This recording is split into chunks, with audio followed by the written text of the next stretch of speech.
Yes, twongeye kubaha ikaze nanone ku murongo wa 98 n'ibice birindwi Isibo Radio.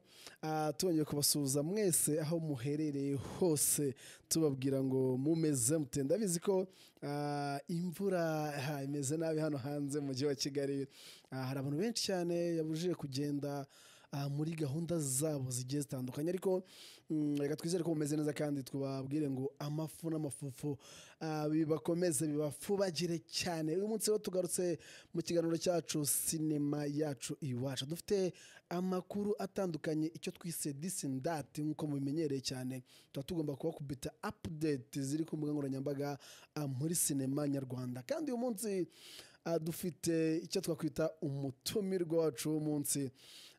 Arahabaye, yahageze mu kanya turaganira nyine rero kureba abantu turi kumwe muri uyu mwanya. Mutubwire ngo mumeze mute, muduhe karibu kabisa. Ku munsi wa gatandatu rero ntabwo twabashije gukora kubera ko twari dufite match.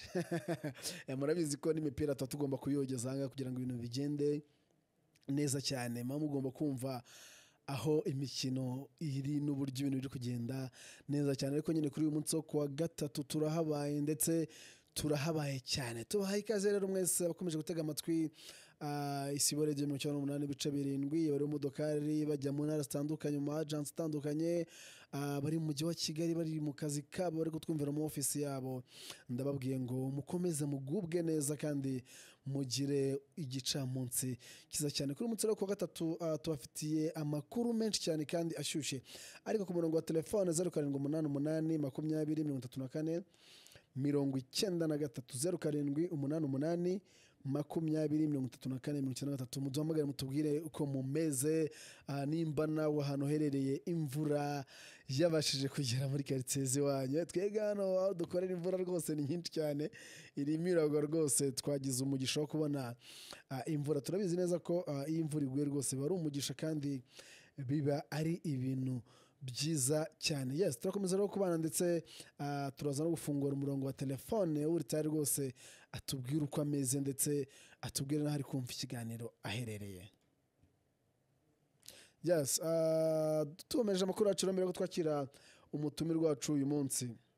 Nagiye mbabwire ko mu Rwanda hagiye kuza ikigo cyangwa se bigiye guhindura isura rwose ya sinema nyarwanda, kubera ko turabizi ko byahinduye ku murongo wa telefone. Allo allo. Allo. Yes, Isibo Radio. Allo, umeze ute, uherereye amagana he?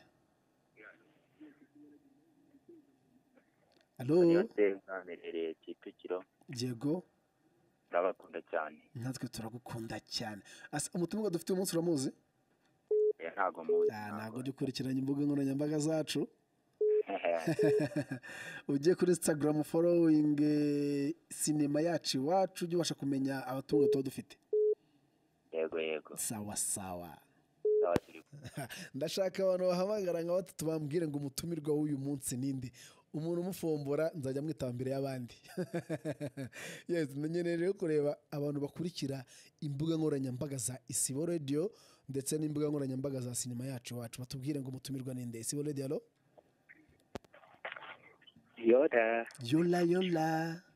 Umeze muzee. Meze bon, wowe ngo umeze gute? Okay, nanjye biremera mari funze mu bwoba funzemo boko. Bana, aho ni sawa cyane. Ubwo urumva ko uvugana na Saprake Kawa. Kashi Power musirikare. Kashi Power, Evana, n'umufunze mureza ubanza namvura ugeze ubona kabisa. Ewana kabisa bani jezeho ntabwo yagira mani nibere kuri Isibo musirikare niho bibera papa. Hano tuba tugomba kukupa ikintu ubushyuhe bwa danje, nta mpamvu zo kugira ngo mukonje, siko bimeze. Oya mani mugiye wahaje nawe uhibere ntabwo byakunda musirikare kuko ahantu uri byakunda kabisa. Ahantu uri nta mususu buhari mani, kandi atari umwago uruhu rwo rwavuga ko turabatara musirikare. Evana, nanjye magomba kubashyushya uko nshoboye kabisa. Okay, noneho urabyumva ko bari bire ku kimicanga ku gasima ariho capa jo bushisha. Evana, komeza ushyira urushinge rwawe kuri radio rero mu kanya dufite umutumirwa wa danje, ngiye kubakubita ibintu by'imiriro bya hatari. Oya nanjye ko zabura najya mu nkiko rikatsire cyangwa rikafata. Kugira gutya nkakuraho urushinge mari. Ewa ntago nabikora papa nawe. Sawa kabisa, dukomeze tubane. Asante muze komeza wamamare turi kumwe. Sawa sawa sawa. Ati komeza wamamare, tuko pamoja.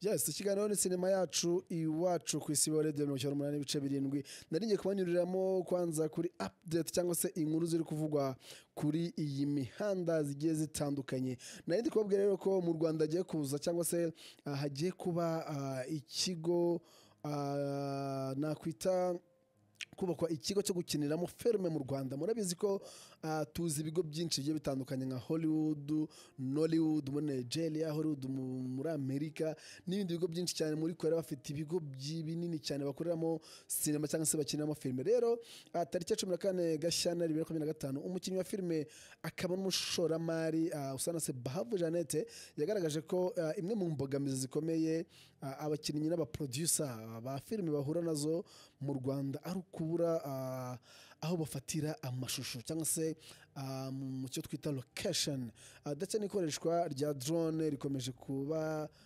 ingorabahizi. Murabizi ko mu Rwanda gukoresha drone ntabwo byemewe ku muntu uwo ari we wese, bisaba kubisabira uburenganzira bakabikwemera cyangwa bakabigukundira cyangwa se bakakwangira. Ibyo byose rero biri mu bituma byibuze sinema yo mu Rwanda itabasha kugira imbaraga kugira ngo dukore ibintu byatari ndetse ibintu bifite kabisa umurongo. Yese kandi rero yabivuye mu kiganiro yahuriyemo na Dulce Rugamba, umuyobozi wa Rwanda Art Initiative, Nibagwire Dudasienne, umwe mu bashinze L'Espace, na Rwagasana Bloodcock Lesage, umwanditsi akaba n'umuyobozi mu nama y'igihugu y'abahanzi. Ikiganiro cyayobowe kandi na Rugasaguhunga Ruzindana, umujyanama w'umunyamabanga wa leta muri Minisiteri y'Urubyiruko n'Iterambere ry'Ubuhanzi. Cyari igice rero cy'inama y'abahanzi yaganiraga ku nsanganyamatsiko igira iti ubunyamwuga mu buhanzi bubyara inyungu mu cyerekezo cy'u Rwanda. Mu bari bahari harimo kandi na Minisitiri w'Urubyiruko n'Iterambere ry'Ubuhanzi Dr. Utuma Twishima. Murumva ko rero ni ibintu byiza. Iki kintu rero ndashaka kuza kukiganiraho mu kanya n'umutumirwa dufite ahangaha atubwire ese arabona gute turamutse tugize inzu yo gukoreramo sinema ihari, bise byatwara iki, ikintu twabyungukiramo. Yes, tukomeje rero muri This and That uyu munsi nagira mbabwire ko umukinnyi wita Papa Sava Papa Sava ari muri myiteguro yo kwitegura anniversaire y'imyaka 30 amaze muri cinema. Yes, Papa Sava rero yahuje abakinnyi bakomeye muri filme ye irangira bita What a Day. Iyo filime murayumva ariko bayita What a Day. Umuhanzi rero akaba n'umukinnyi wa filime Niyitegeka Gratien cyangwa se Gratien, yagaragaje ko ageze kure urugendo rwo gufatira amashusho filime nshya irangira yitwa What a Day, cyangwa se mu ndimi y'ikinyarwanda bayita Mbega Umunsi. Izajya hanze rero ku mugaragaro muri Mutarama 2026.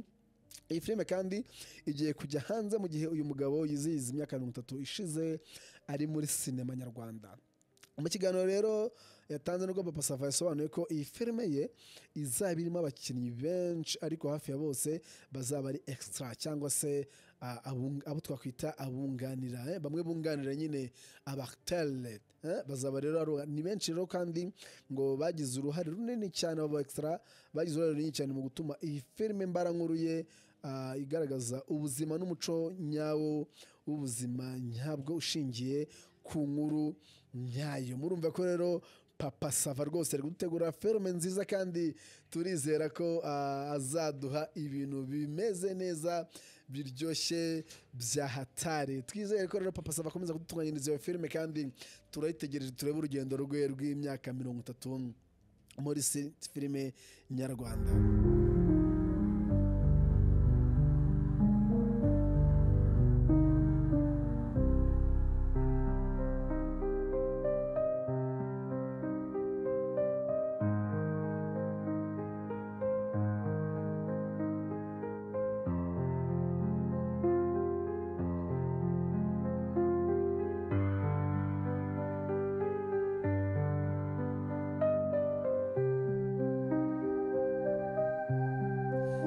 Yes, dukomeje ikiganiro cyacu rero sinema yacu iwacu. Mwumvishe ko nanderekere mvuga nyenyine mugira ngo ni nyenyine, ntago ndi nyenyine ahubwo na mugenzi wanje Elbex turahabaye kandi turi ku Bex. Yes, Bobo.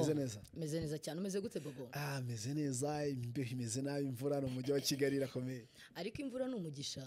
Yego. Ni umugisha.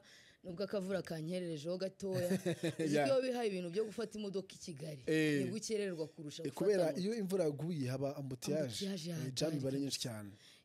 Yes, turakokera rero kuri micro za Isibo Radio Bex, murumva ko nari ngiye nyine turi kumwe na Bex kandi turakomeza tubahe show kuko dufite amakuru menshi uyu munsi.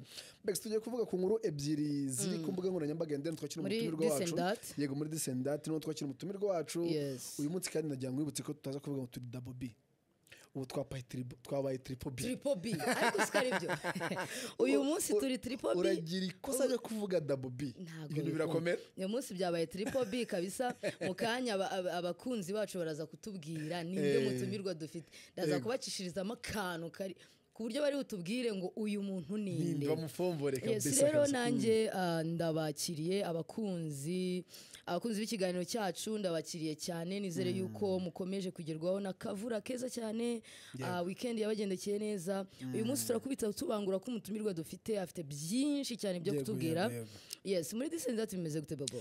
Muri Descendant turande kubabwira buryo Papa Safa agiye gusohora filme ndetse mu Rwanda agiye kuza ikigo kigiye kuzajya gikinirwamo amafilme cyangwa se nka location igiye kuzajya ibihari imeze nka Hollywood. Ikintu rero no ni ikigo kigiye kubakwa, Minisiteri y'Umuco iri kudufasha. Kino kintu nyivuzo nirukanga ariko ndaza kugira ngo tuze kukibaza umutumirwa wacu tukiganireho atubwire se ni yihe nyungu tuba dufite muri iyo nzu igiye kubakwa. Muri Descendant rero nanone yagiye gutangizwa ibitaramo byo kwerekana filime nyarwanda buri cyumweru. Icyo kintu nicyo kintu nari ngiye kuvugaho. Ni ikintu cyiza cyane kubera yuko nkuko twabyifuje nk'ibisanzwe nuko sinema yacu izamuka, kandi kugira ngo izamuke nuko tugomba gutangiza ikintu cyitwa culture ya sinema culture, umuco wa sinema. Tukamenya ngo buri cyumweru hari ahantu hahari ho kujya herekanirwa filime zacu ziwacu, abantu bakaza bakitabira filime zacu tukabigira nk'umuco buri gihe. Rero ni ikintu cyiza, turimo no gushimira Minisiteri ndetse n'igihugu cyacu muri rusange bakomeje kubona yuko hari ikibazo muri filime, bakaba barimo gushyira itafari kuri sinema. Ndakeka ko muri no minsi iri imbere rwose ibintu biba bitangiye kugenda neza. Yes, Bex rero iki gikorwa cyiswe Iwacu Theatre Night Show gitegurwa na Karinda Isaie, umukinnyi wa filime akaba umushoramari muri sinema. Gifite intego rero yo kwerekana filime nyarwanda by'umwihariko izikorwa n'abanyarwanda ndetse zigakorerwa mu Rwanda. Mu kiganiro yagiranye n'Inyarwanda dukesha izi nkuru, Karinda Isaie yatangaje ko iki gikorwa kizajya kiba buri cyumweru. Kikaba kizaba gifite umwihariko wo guhuza sinema n'ibindi bikorwa by'imyidagaduro bigamije gufasha abanyarwanda kuruhuka no kwishimira umuco wabo. Karinda Isaie ndamuzi, ni inshuti yanjye. Karinda ibi ni ibintu yifuje kuva kera Bobo. Nkurikije imyaka muzi ibi bintu abyifuza bita binyereka yuko nta mwana uvuka ngahita akura. Ni ukuvuga ngo utekereza cyane rwose, utekereza ikintu ukagitekereza ukagisigasira ukacyubaka gake gake kugera ukigezeho. Ibi bintu Karinda ndatekereza abimaranye nk'imyaka igera nko muri 15 cyane pe, kuko nge duhuye hashize nk'imyaka 10 duhuye kandi ambwira icyo kintu. So kuba noneho aka kanya ari ikintu ahise atangira gushyira mu bikorwa ni ikintu cyiza cyane kandi tumuhaye courage n'Imana imufashemo. Ntabwo tuzaba tuhabaye tubyitabira rwose tuberenye ngo abanyarwanda se barabyakira gute, barabyumva gute, ibintu bigeze he. Muri Descendant ntago nabura kuvuga ku kintu kijyanye n'umuhinde bita Sharukan wageze ku rwego biliyoneri. Sharukan yageze ku rwego rw'ababiliyoneri. Ni ikintu cyo kwishimira cyane kuko urutonde rwakozwe na Haran Indian Rich List 2025 rwashyize umukinnyi wa filime Sharukan ku rutonde rw'abahinde abahize abandi mu 2025 akaba barizwa ku mutungo wa ni biliyoni cyangwa bino bibera miliyoni miliyari na miliyari magana ane. Yes. Ibi ni ibintu rero bitwereka yuko sinema ni uruganda rutunze abantu kandi ni uruganda rushobora kukugeza ku bintu bikomeye cyane. Abangaba barabyikoreye Abahinde buriya Abahinde ndabakunda ni narwo rwego nshaka yuko rwose natwe abanyarwanda tugeraho. Abahinde bateje imbere filime zabo Bollywood mu buryo bw'iwabo umuco wabo n'ibyo bashaka kwerekana. Aka kanya bamaze kugera ku rwego rutangaje cyane rurenze nago rurarenga Hollywood ariko bari ku rwego rumwe. Nimba umukinnyi nk'uyu nguyu nka Sharukani ashobora kuba barizwa mu mafaranga mu mutungo ungana gutyo unganya n'uw'abakinnyi ba Hollywood kandi bakomeye, ni ibintu byiza cyane. Ni nabyo twifuza mu bakinnyi bacu biwacu ndetse n'abakora sinema nyarwanda muri rusange. Bex rero twihuta cyane nagira ngo mbahe update za filime mugomba kureba cyangwa se abakunda comedy. Nagira ngo mbabwire ko Mugisha na Rusine ivuguruye yageze kuri YouTube, imaze umunsi umwe mujye kuyireba kuri Mugisha na Rusine. Murebe filime nziza cyane rwose. Ndabizi ko bari bayisabye ati Mugisha na Rusine muzasubiremo babwira aba Clapton na Rusine ngo bakomeze bayikore. Rero bayigaruye mu buryo buvuguruye ndetse mwayisanga kuri YouTube channel ya Mugisha na Rusine. Indi update nuko yego Bex tukiraho kuri Mugisha na Rusine hari akantu muri Descendant nshaka ko tuvugaho. Natekereje muri iki cyumweru filime yitwa Umuturanyi bamaze kuyipostponinga kuyisohora. N'abakunzi bayo bararekaramye cyane. Ni ikintu twagakwiye kuvugaho. Kuwa kane washize ntibigeze basohora episode. Kuwa mbere nta episode basohoye.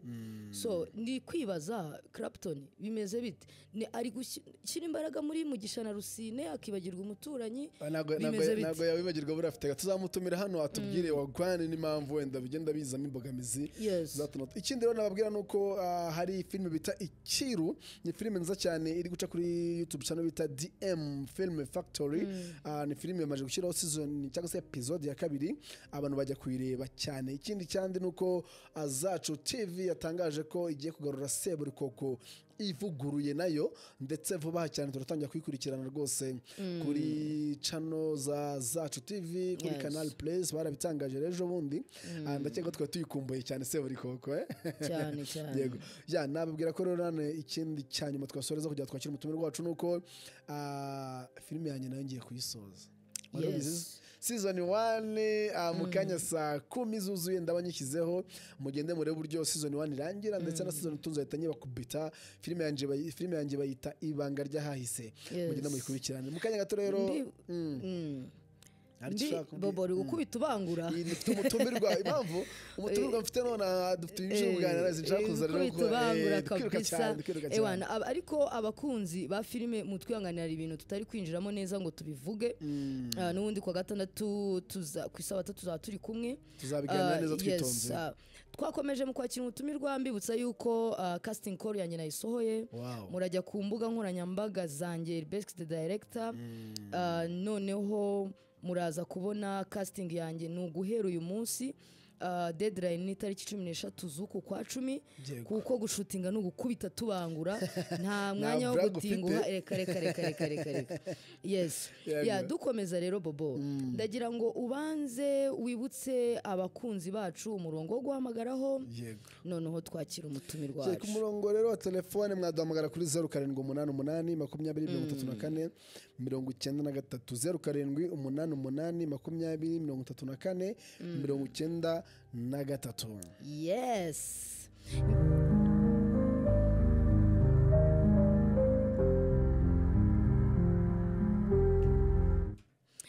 Tugiye kwakira umutumirwa wacu rero ngiye kubabwira akantu muhita muhamagara mumbwira ngo uwo muntu ninde. Ako kantu rero kameze garya. Umugabo uri seriye cyane arifata abwira sheri we ngo let me tell you Mia. Shera baramubwiye ati baby unyise Mia seriously. yes umutumirwa wacu rero ni uwo nguwo tugiye kumwakira mu kanya baby winyirigita yes mec ndashaka rero umutumirwa ari umwakira mbabarira pe umutumirwa bobo uyu mutumirwa dufite ni inshuti yanjye cyane ntabwo nashobora kumwakira cyazo nanye ni inshuti yanjye ako by the way na mugabo uvuga undi mugabo kandi nawe ari umugabo kandi azi kwivuga tugoye ikaze turakwakiriye kuri mikro za Isibo Radio twibwire urinde uri muntu ki ukora iki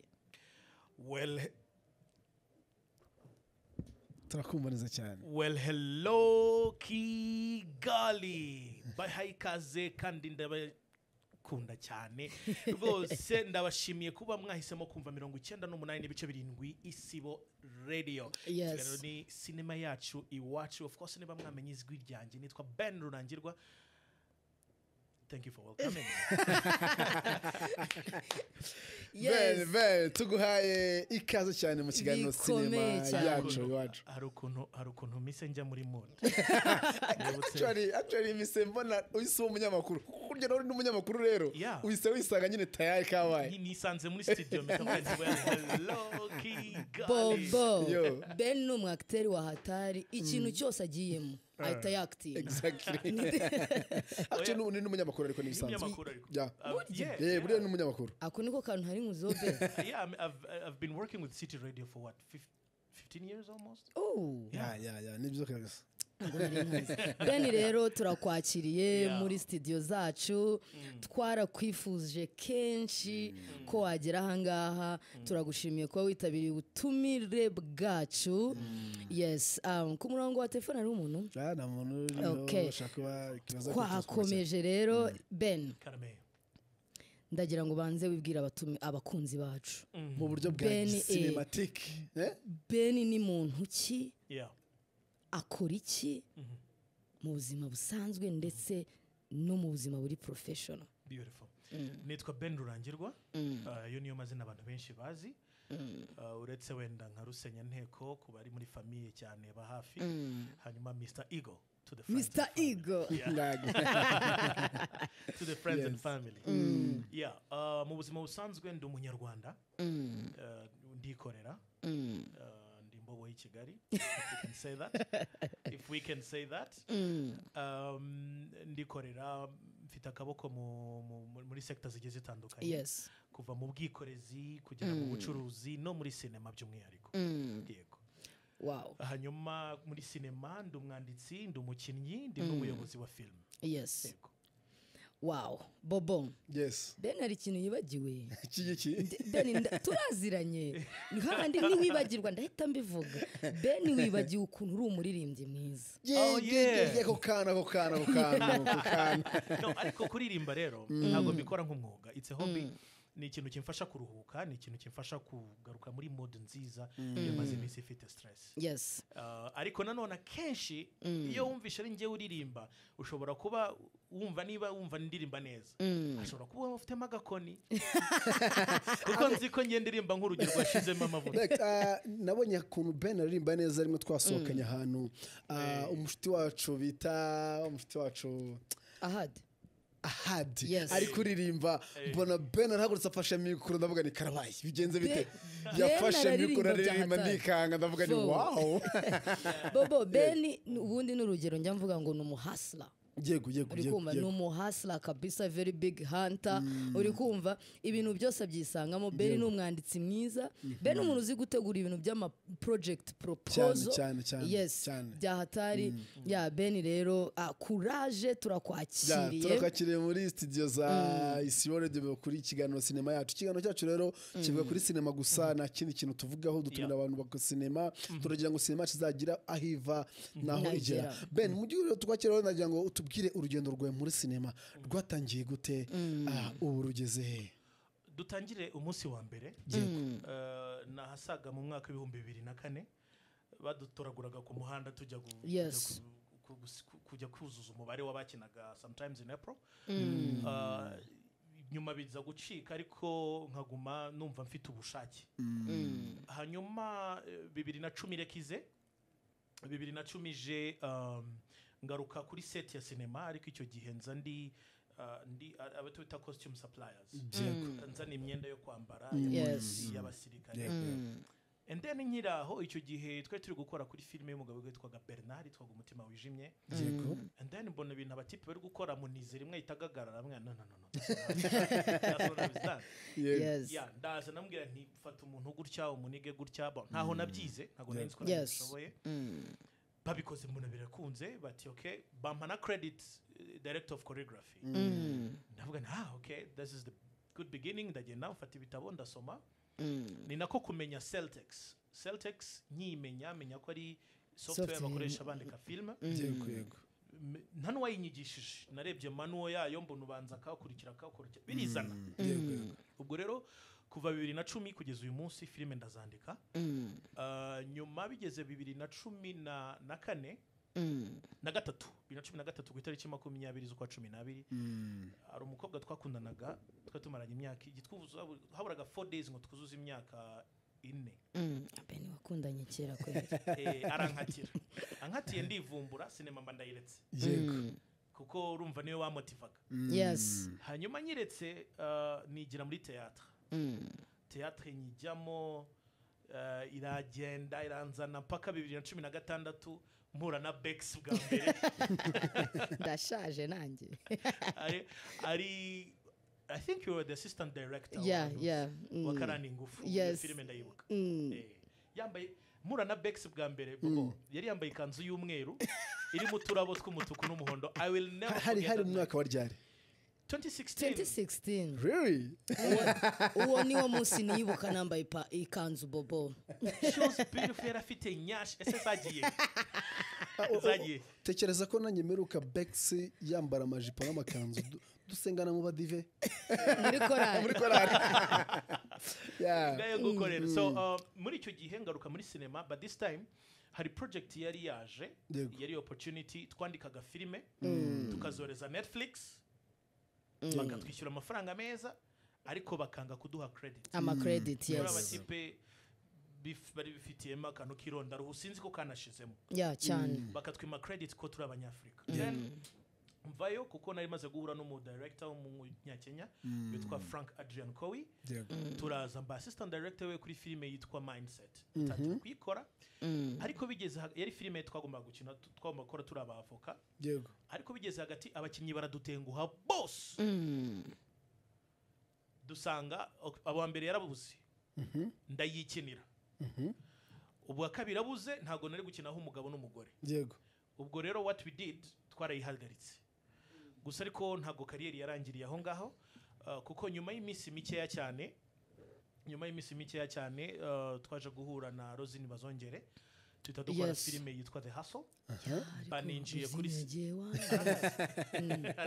ubari mu NGOs no ibereye okay ariko atari cinema oriented ariko muri fitness na advocacy z'abagore then Bazongera baraje mbaninjiye kuri cinema ya YouTube Nyarwanda nyuma gatoya covid yabanje nk'isa nk'itwivangiramo covid twivangiyemo haba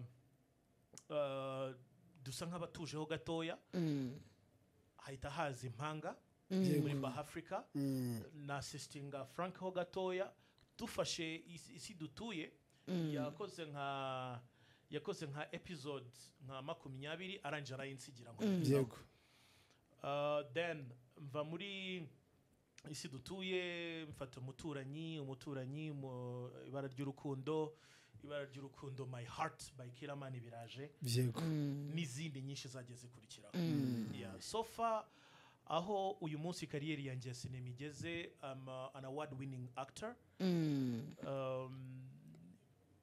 award mperuka gutwarira muri Inganji waruvuze kuri Karinda Isayi mukanya yego so hawe igikombe cy'umukinnyi witwara neza kurusha abandi mu bihe byose the most actor of all times nanjye nari n'ubu nakigwangewe for sure ari umutipe twari kumwe senserereza ngo nuko utari umuhehesi ngo discipline ugira ngo nguri kiremba ngo ntuzi gutereta ibyo by'uburemba twabibaza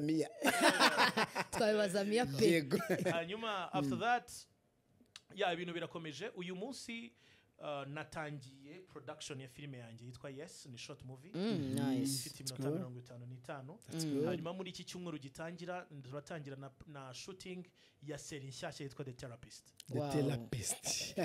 iyo project ngomba kwibamo iyo project ngomba kwibamo definitely when it comes to therapy reka barobeshe ho gato yego urabona hari ukuntu umuntu agira ikibazo cy'ihungabana cyangwa ibibazo byo mu mutwe and then agakenera umuntu umuganiriza rimwe na rimwe rero hari ugihe umuntu aguha umwanya attention cyane cyane ku bantu b'igitsina gore ari icyo wabuze mu buzima bwawe hanyuma iyo attention aguhaye ayiguhaye mu by'ukuri in a professional manner ariko ikazanamo amarangamutima ashobora kubyara urukundo how do you go about that oh my god ushatse akanya wandikiraho nkahita ngenda nkandika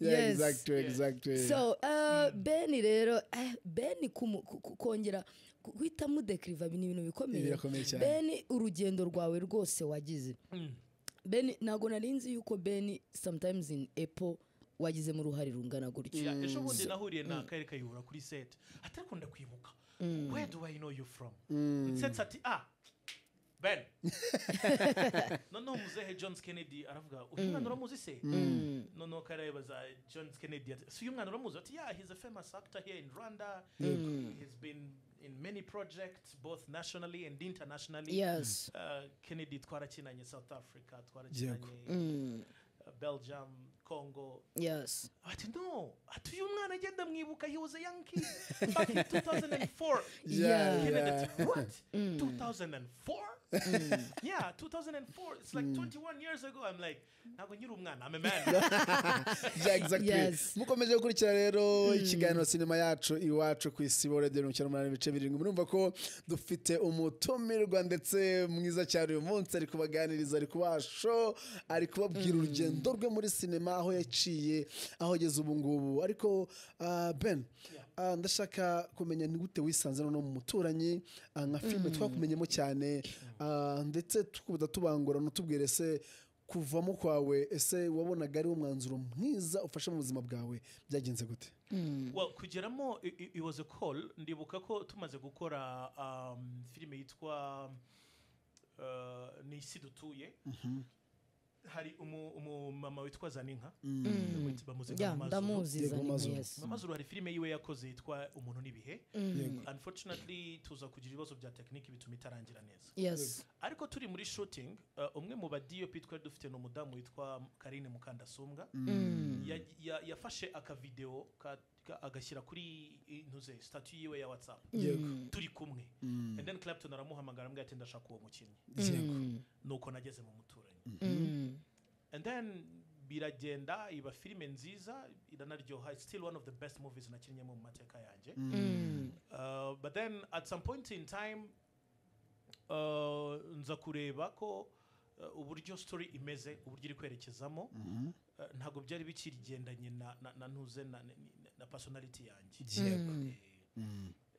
then kubitanyira n'izindi mbongamizi zindi nari mfite mu buzima bwanjye bwite I made a tactical decision itari nyoroheye yo kugusezera abantu benshi when it comes ku muturanyi abantu benshi ubivuga gute Ben ikintu cyo gutangirana n'umuntu project cyane nk'umuproducer nka Clapton cyangwa se undi muproducer wari wese mugatangirana na project uri umukinnyi abantu bagakunda character yawe muri kuko umuturanyi abantu benshi barivumbagatanyije hari abantu bakunda character yawe mu muturanyi na n'ubu ngubu urebye umuturanyi role yawe iracyabezinzweho cyane nubwo by directing ukundi kuntu ariko role yawe yateje impagarara zikomeye cyane mu muturanyi season imwe y'umuturanyi ba mu masaha 28 ibyo ubona muri season yose ni ibintu byabaye mu munsi umwe so basically bisa nkaho urugendo rwanjye rukiri nka last week cyangwa last month. Yes, exactly. Urukumva, yeah. So ubitekerezaho iki n'iki wabwira abakunzi ba sinema, kuko abantu benshi baravuga bati buriya Ben ni umuntu udashobotse, yafite ukuntu atumvikanye n'umuproducer we, cyangwa se producer we n'umuntu udashobotse, afite ukuntu atumvikanye. Wabwira abakunzi ba sinema iki mu gihe umukinnyi batakimubona muri role runaka? Ariko se nkibaza ko twafanaga Kylian Mbappe akiri muri Paris Saint-Germain akaba yaragiye muri Real Madrid, byatumye twanga Paris Saint-Germain? Oh yeah. Exactly. Yes. Sibyo? Hari igihe kigera ukabona ko ahantu uri ari ngombwa gutera indi ntambwe kugira ngo urugendo rwawe rukomeze unatera imbere. Yego. Yeah. Icyo rero ni igisubizo cyiza cyane ku bakunzi ba sinema.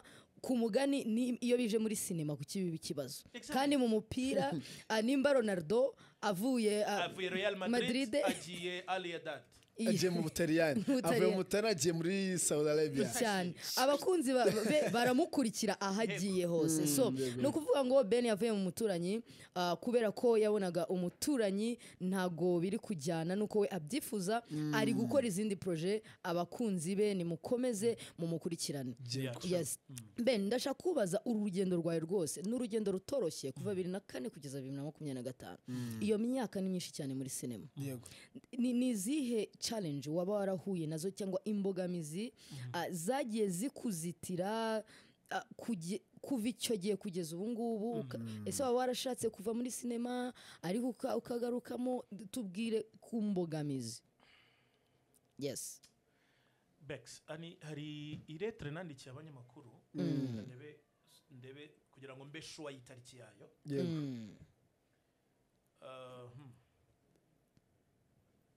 Ntago biba byoroshye Bobo.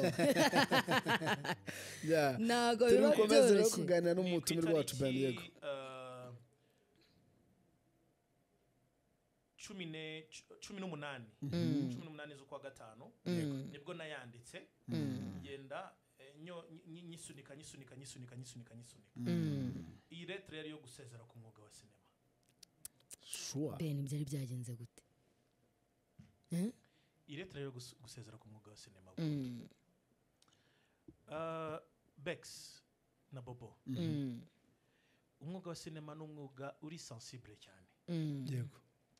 Abantu batubona mu buryo butandukanye bitewe na filime batubonyemo. Yes. Umuntu warebye umuturanyi azi ko Ben is the best boss ever. Yes. Umuntu warebye My Heart azi ko Ben is the best friend ever.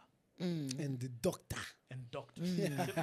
Yes. Umuntu warebye My Daughter azi ko Ben ari either procureur cyangwa ari umujaji ahantu, umunyamategeko kabisa cyane. Umuntu donc ibihe bigiye bitandukanye abantu batubona mu buryo butandukanye. Yes. Which means yuko hari ibitambo byinshi cyane dutanga on our personal level kugira ngo tubashe kubona igikorwa cyiza, filime izisa neza. Yes. Bibi kibazo rero iyo abo bihaye nabo mubikoranye bahindutse imbogamizi. Wow. Warugarutse kuba producer. Bibi kibazo iyo producer ashaka gutera imbere akagusiga inyuma. Yes. Reka mvuge kuri aba producer babiri mwari mugarutseho muri introduction. Tuvuge nka Clapton. No mwanditsi mwiza, he's a producer, but that's it. That's it. Yes. Beyond the camera ntacyo mupfana. I'm sorry to say that. Yeah, it's okay. Sibyo? But then let's look at Killerman, for instance. He's the type of guy ubabwira ati amafaranga ntaraboneka, muze mujye muri duka, pick up any clothes you want, ufate outfit 20-30, I'll pay later. Yes. He's a friend. He's a friend. Ntiwabura arahari azi kuri umukinnyi. Yes. Yes. I'll give you an example. Ukwezi kwa mbere no kwa kabiri ku mwaka kose nakoze mbaze mu bitaro. Yeah, sure. Killerman niwe muntu wa mbere wangezeho. Wow. First. Niwe wansuye bwa mbere.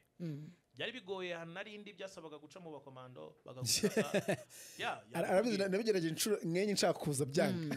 Ntabwo byari byoroshye kubera n'icyari cyatumye njya muri ibyo bitaro n'iki. Ni ibitaro bya gisirikare nta gupfa kwinjira uko biboneye, especially ugeze muri ntuze iri sensitive cyane ya so hari abaproducer benshi muba mupfana amafaranga kandi nayo atari mazima baguha nayo ntayahari kandi nayo atari murapfana amafaranga kandi n'ubundi amafaranga ntayahari yes hanyuma hakaba abandi bakinnyi iyo azi ko ari wowe usa nkaho uri kudominatinga muri iyo projet mu rwego rwo kugira ngo in quotes abo mutoni agatangira kukuvangira yego sibyo agatangira kukuvangira yes ibyo bica intege ishyari ubundi niko baryita yes kandi muri sinema nyarwanda ririmo ari ryinshi cyane urabizi ku itariki 18 z'ukwa gatandatu ni isabukuru yanjye so nategereje ko hari n'ugira icyo ambwira postinze one day later nangije ndavuga ni nta kundi reka nisure nyine utagira nyirasenge arisenga ndagenda ngura ka laptop keza ka MacBook 1.3M run and France it was on the 20th of June ku itariki ya mbere z'ukwa munani iyo laptop bayibiye kuri set ya filime agahinda k'umubyeyi agahinda gakomeje kuba agahinda gakomeza agahinda kahise kaba agahinda no mu buzima busanzwe kavuye muri filime kaba agahinda kari umuntu gutwaye laptop nk'iyo ngiyo abakwishe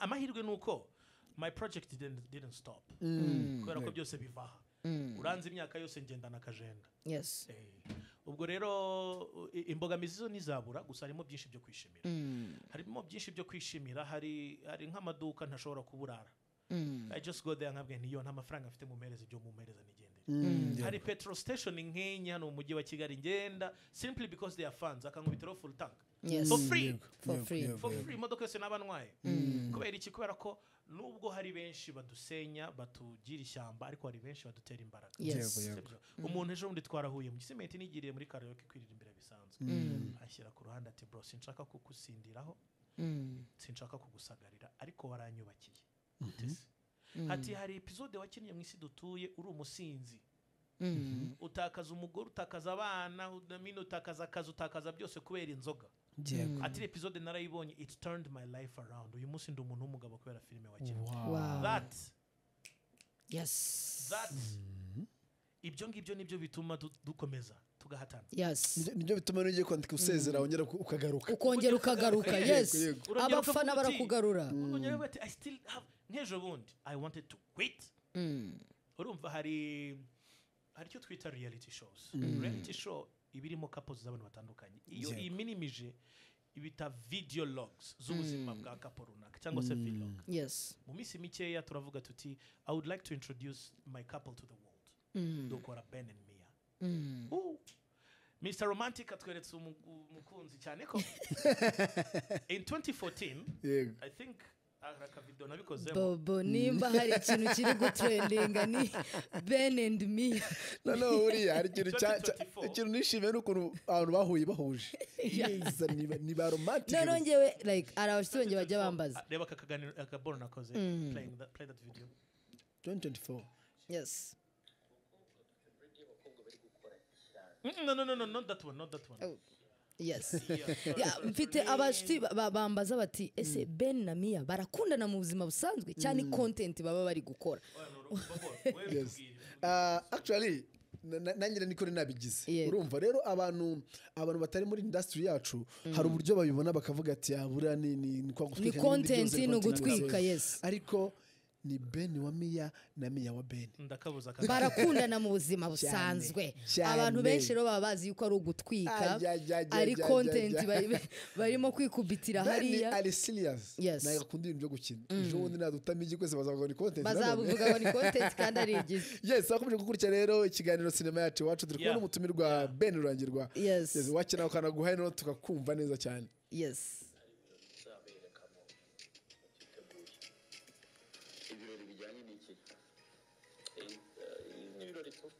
bwa mbere none ugiye kuboho kutwereka umukobwa wa nyawe iyo 2024 okay yari Mia iki gihe nari ndi kubateguza ko nzamubereka and then mberetse Mia everyone was like wow ako njyewe na Mia mwaranunguye for sure ntabwo nyine niteze ko ari wowe na Mia wari uzi ko ari nkane nande undi nyine wundi nazi actually kwa ko natumwe no gusanga ari Mia asanzwe nzi noneho uburyo Mia muzi n'uburyo Ben muzi man ni ishuri ry'urukundo. Yes, Ben hari ikintu yaragarutseho Bobo nshaka kuvugaho akantu gatoya yego ariko ndi kubwira abasineyasta abantu bari mu mwuga wa cinema it's a family, cinema ni umuryango. So nimba cinema umuntu w'umukinnyi tuve kuba producer ko nibo banyira ama project nimba umuntu w'umukinnyi cyangwa se umukameramani wawe cyangwa se ukora sound umuntu w'umukinnyi aje akaza mu ruganda runaka yamara kuhagera akahaburira urukundo cyangwa se kwisanga nicyo kizatuma babakinnyi bacu babakozi bacu bakora muri cinema kugira ngo itere imbere bavamo bakagenda.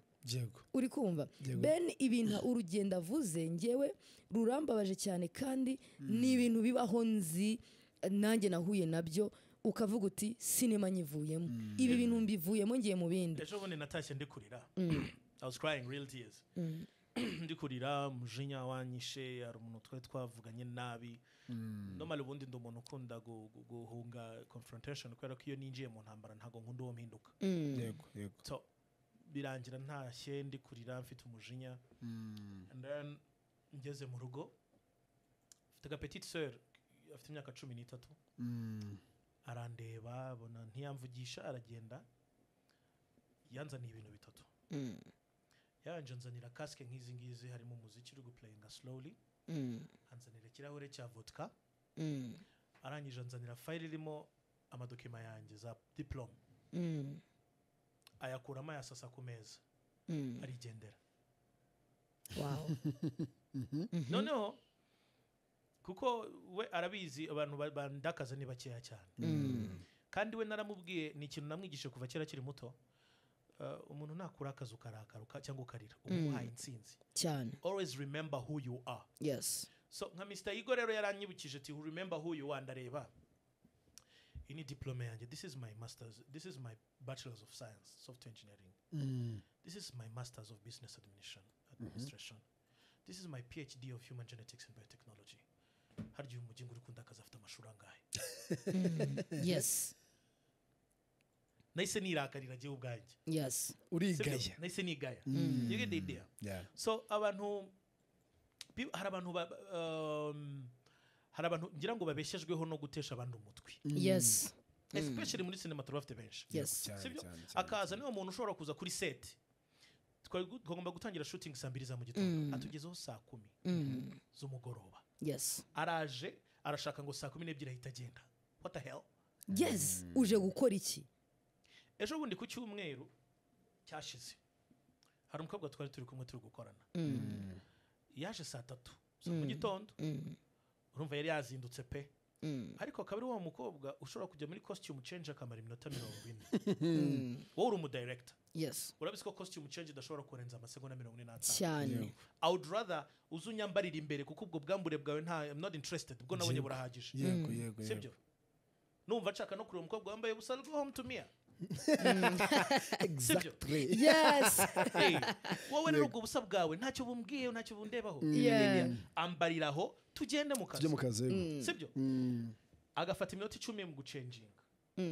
Niwe wa muntu nagezaho ntangira kurakara kuri set ntangira kubwira abantu nabi. Ngezaho producer arambwira ati ihangane abantu bamaze kugira ubwoba kandi dukeneye mood nziza. Yego. Namwe it's okay reka mbitware gake noneho. Ndabaturisha. Bigeze saa 12 the lady ati ndashaka kugenda namwe ntoki afite sene 18. Ari sararanga ngo ngo nanabivamo namwe nti sit your ass down. Dukeneye gushutinga film ikarangira. Yes. Umushoferi yaje umushoferi yanze no kuzimya moteri ngo bagiye kwita bakomerezaho. Ndagenda ndamburamo akaboko nzimya moteri nkura mu rufunguzo namwe ntiwinsakuriza. Imodoka yawe nayo nyene muri sound. Umukobwa namubwira nti ugiye kunkorera scene ngiye kuguha zo gukora ubundi utaye. Ngo yango nabyiyorera nagira nti no I have spent too much on you. Yego.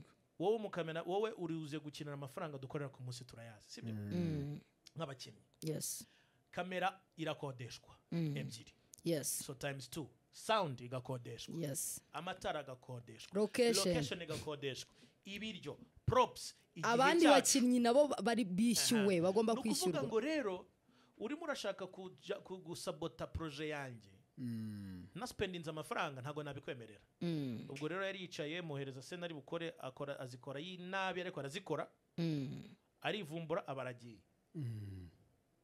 you get the idea umuntu nk'uwo nguwo rero iyo nyuma utangiye projet cyangwa se iyo projet ugakomeza watarimo iyo agize umutunga kamera arakwanika I'll give you another example hari undi muntu ejo bundi twakoranye mu producer mu mafaranga contract twastrikinze ntago kumwamamariza byari birimo mukorera ibyo akora last day of shooting namubwira ni bro ngiye mfite appointment kwa muganga saa 8 ndi bugere hano saa 1 za mu gitondo please be on time kuko n'ubundi muri chat group ya project shooting time yari saa 1 za mu gitondo I was there at 6:55 yangezeho saa 4 n'igice damn ariwe producer/director nagombaga kuhava saa 7 narihanganye mpava saa 9 nkomeza izindi gahunda nko zapanze ejo bundi ajya kuri YouTube abanyamakuru bo kuri YouTube yego ati Ben namuhaye akazi yaranyishe yaranyengisha can you imagine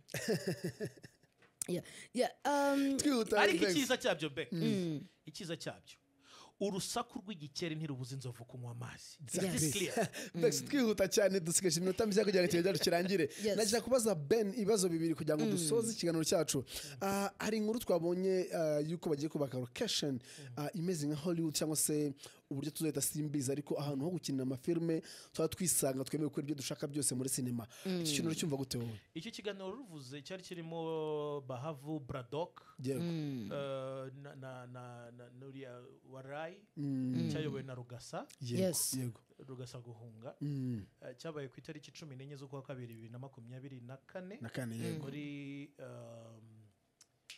iyi hoteli iruhande rwa convention yitwa ngo iruhande rwa Simba Kimihurura Lemigo uwo munsi nabwo twatangarizwaga ku mugaragara ko abahanzi bagiye kujya muri Minisiteri y'Urubyiruko n'iterambere ry'ubuhanzi tutagikurikiranwa na Minu Bumwe icyo kiganiro kiba nari impari twe turi kwiga ku mbogamizi zimwe na zimwe dufite nk'abantu bakora muri sinema imbogamizi Bahavu Jeannette yavugaga za location nibyo ibyangombwa bya drone nabyo nibyo cyane bikomeye ariko nanone ku giti cyanjye personally numvisha atari ibintu leta yakagombye gushyiramo imbaraga gute ntago leta ikeneye kujeopardizinga umutekano w'igihugu ngo dukunde dushyire drone mu kirere dufite umujyi muto kandi uri kwidevelopa cyane we are very sensitive duturanye n'abaturanyi baduhigira nabi buri munsi sibyo drone iri mu kirere ibiri gutanga beacon nk'iyi ndege yego sibyo ntago byoroshye gutandukanya beacon ya drone yikoreye kamera na beacon yikoreye rocket yego sibyo niba ikibazo ari aerial views hari ibyangombwa basaba bagafata stock footage za Kigali niba icyo ushaka ari imodoka ushaka gufata muri aerial angle crane zirahari mu Rwanda urira kuri crane ufatire kamera mu kirere and then you go kuki dukunda kugorana yego ariko ntekereza ko hari ubundi buryo kuri location aho ho ndabyumva kuko location ziratuvuna pembe bivuze nk'umu director cyane ziratuvuna cyane ariko iyo bigeze kuri drone cyane ko uyu munsi isoko dufite ari YouTube kandi mbivuze mpagaze ku maguru yanjye biri yombi YouTube yishe sinema nyarwanda mu buryo dushobora kumva ntago dukeneye quality ya drone kuri YouTube unless tugiye kuzana umuco wo kureba filime nkuko wari uri kubivuga Bex uri kwibona no kuvuga ngo ni byiza ko icyo kigo kigiye kuza ariko ni kizane n'ibindi byakagombye kukibanziriza icyambere urukundo rwa sinema uyu munsi abanyarwanda bamaze kutwereka ko bakunda filime kandi turabashimira cyane kubw'amahirwe make ya RPM iri hasi nta add value iri mu Rwanda no kuvuga ngo abanyarwanda 1000 iyo barebye filime yawe y'isaha bakayirangiza baguhaye amafaranga 400 y'amanyarwanda nta na moto irimo ku banyarwanda 1000 filime zitakaje amafaranga menshi kandi nta video ushobora gusohoka. Let me give an example. Episode imwe wowe uri umuproducer urabizi ntabwo ushobora kujya munsi y'400 yego hanyuma ikazana amafaranga 800 si n'igihumbi yego uri kubibona the value of it. Twisanga tubikora simply kubera ko tubikunda tukabikora ko dukunda abo tubikorera sibyo ariko iyo bigeze mu kubikorera amafaranga byo ntibirimo. Icyo dukeneye uyu munsi dukeneye urubuga rwacu tureberaho filime z'abanyarwanda. Iyo ni plan A. Yes. Tukajya twishyura amafaranga ya buri kwezi ukavuga ati nkuko nishyura Netflix amadolari 10 y'ukwezi mfite amadolari 3 cyangwa 5 nishyura kugira ngo ndebe filime z'abanyarwanda. Yego. Sibyo? Yego. Iyo ni plan A. Plan B dushyireho cinema centers mu turere twose tw'igihugu. Yes.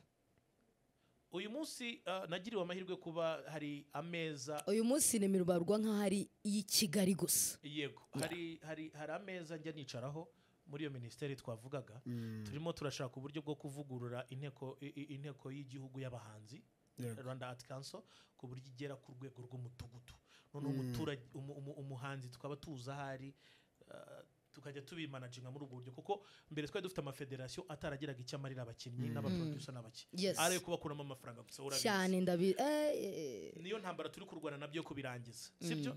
Uyu munsi iyo systeme turi gukoresha iyo strategy turi gukoresha turamutse tuyikoresha tugashyiraho ibigo bya cinema not just aho bajya kuyikinira n'amasare yaho bajya kuyirebera sibyo.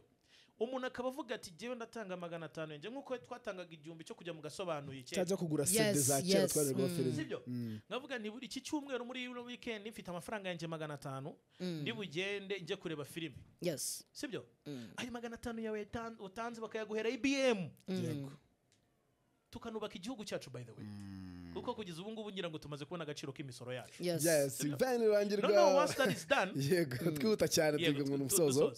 Once that is done iyi sinema yacu noneho ubwo tuzaba dufite isoko rihamye aho dukura amafaranga mazima tutazongera gusacrificing quality for quantity.